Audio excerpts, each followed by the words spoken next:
Squeaking Signalcast, presented by Watchlight Media. I'm Sean DeBria. What we heard in J.D. Vance's RNC speech was the squeaking of hinges when an usher opens a door, not the speech of a statesman.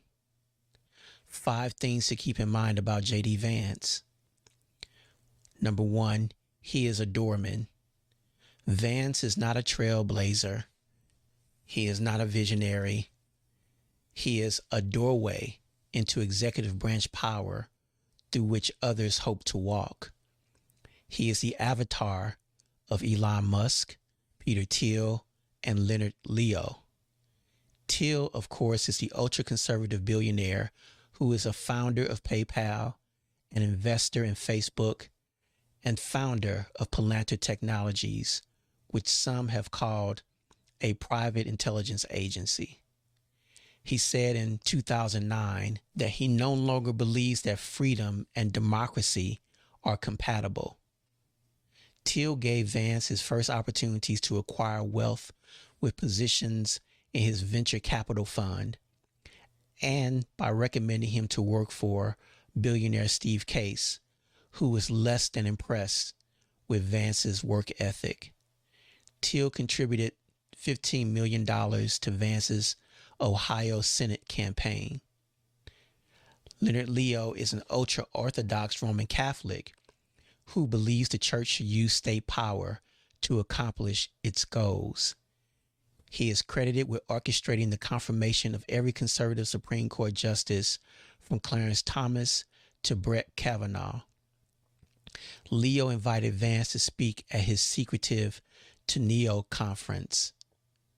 The infusion of money that hit the Trump campaign is because he selected Vance as his vice president. Nearly all the recent infusion of pledges and funds have direct connections to networks led by Thiel and Leo. Musk, for example, pledged upwards of $180 million. Vance is Thiel's boy, not Trump's. Number 2, he is a crusader. Vance is an ultra-conservative Roman Catholic like Thiel, Leo, and Kevin Roberts of the Heritage Foundation and lead on Project 2025. His talking points about nation are a vision of the United States steeped in medieval nostalgia. Vance chose Augustine of Hippo, who advocated for the persecution and torture of those not of his faith, to be his patron saint during his conversion to Catholicism. Number 3, he is not an honest man. His whole act regarding concerns about Appalachia and poor forgotten white people is a lie. You don't go and work for venture capitalists who profit off of property if you feel responsible for those communities. His book, Hillbilly Elegy, was a conservative, poverty is a moral failure manifesto dressed up in sentimental storytelling. Vance did not grow up in Appalachia. He grew up in a suburb of Cincinnati. Number 4, he is a hypocrite.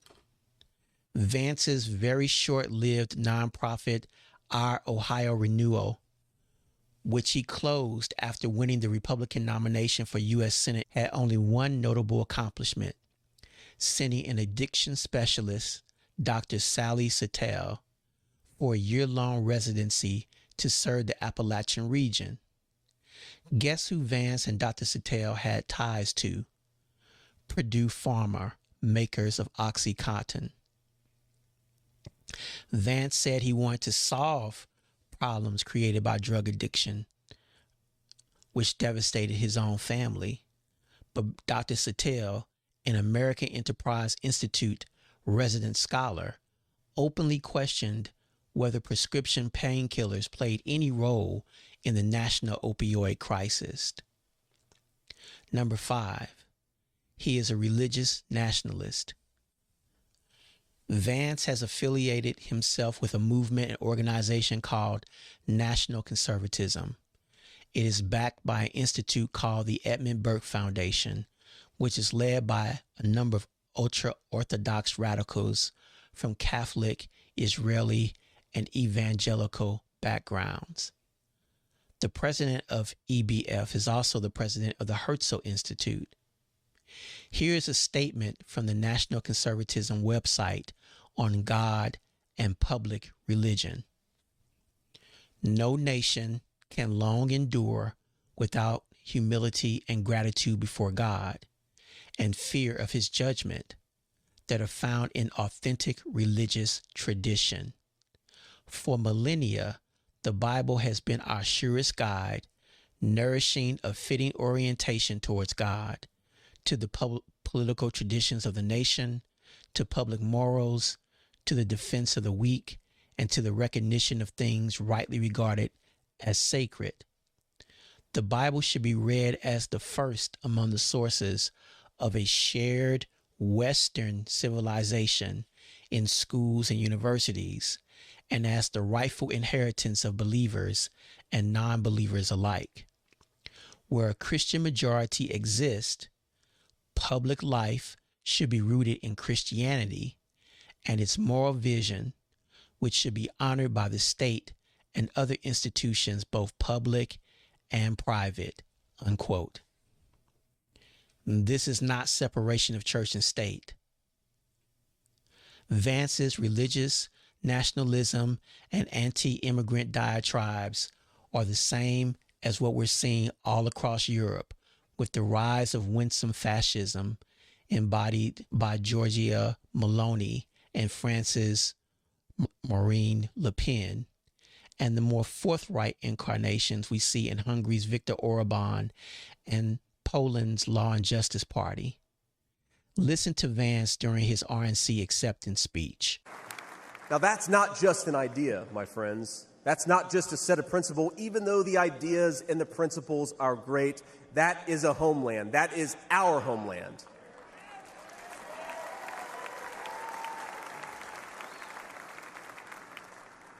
People will not fight for abstractions, but they will fight for their home. And if this movement of ours is going to succeed, and if this country is going to thrive, our leaders have to remember that America is a nation and its citizens deserve leaders who put its interests. This is America First religious nationalism. Vance is very dangerous because his ability and willingness to be anything a powerful person wants him to be has placed him very close to people who know how to use him. This quote from his book describes his ability to shapeshift. Quote, with Steve, a midlife crisis sufferer with an earring to prove it, I pretended earrings were cool, so much so that he thought it appropriate to pierce my ear too. With Chip, an alcoholic police officer who saw my earring as a sign of girliness, I had thick skin and loved police cars. With Ken, an odd man who proposed to Mom 3 days into their relationship, I was a kind brother to his 2 children, unquote. When he was selling his memoir, Vance presented himself to mainstream media and Hollywood as a common sense centrist concerned with everyday people. He compared Trump's cultural influence to heroin and said he could be America's Hitler. When he wanted to run as the Republican Senate candidate and needed Trump's backing, Vance and Till took the trek to Mar-a-Lago to make amends. Now he's shapeshifted into an usher, holding the door open for sectarian and xenophobic influences to cement control of the Republican Party and to directly influence the presidency. Kevin Roberts, who leads Project 2025 for the Heritage Foundation, says he was rooting for Vance to be picked. It's pretty clear why he and his allies are so enthused. While watching Vance's speech, it was clear the toil all that shifting requires. After a while, the facade becomes your face. There was no authenticity, no sincerity, nothing but shadows and noise. Vance is important because of who he is providing access for. Silicon Valley oligarchs and, most dangerously, sectarian religious nationalists determined to dismantle separation of church and state and redefine this country according to their dogmas. We are in a very perilous time, and it's high time to stop fixating on individuals and understand the movements, organizations, institutions, and systems which deploy these people to tear down every vestige of Protestantism and small r republicanism.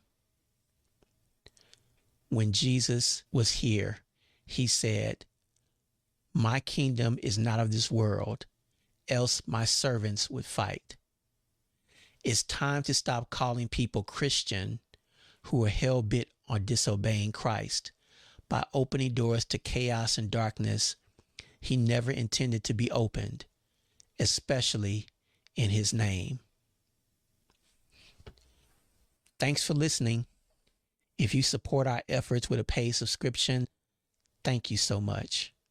You help to make paying for services and equipment to produce these programs possible. If you haven't subscribed, please do so. Thank you so much for your support. The Beacon Signal Cast is produced by Watchlight Media and is a listener, reader, and viewer-supported production. Grace to you.